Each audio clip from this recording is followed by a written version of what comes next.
good morning सांगमानी समस्ते video तो देखती कहती वीडियो तो सांगे सांगे गोटे मिनिट रो वीडियो जहाँ देखा जाए ता सेमिति हो न थाए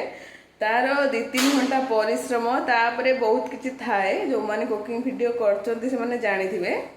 मो वीडियो सारिकी मते पुणे रोसई करियार अछि ना पुणे पीहू खाइबो टाइम रो भी सब करियार अछि मु केते जल्दी उठिकी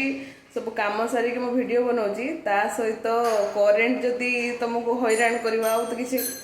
कहबारे ही नाही करेंट पळेइची मु एती वीडियो ही स्टार्ट करची एमिति ही स्टॉप करके रखिची कारण लाइटिंग भलो आसुनी आ ये लाइट रो भी भलो आसीबोनी सेति पे मते अपेक्षा करिया पय पड़ची ताले वीडियो पे मु जल्दी उठिली जल्दी सब काम करूची किंतु करेंट पळेउची गोटे वीडियो बने पे मिनिमम 3-4 घंटा लगी जाऊँगी ता सहित पुणी अन्य काम पुणी तापर आसिकी एडिट करिया सबुथिरे पुणी पोस्ट करिया बहुत टाइम लगे जहाँ देखा जाए सेमिति हेई न थाए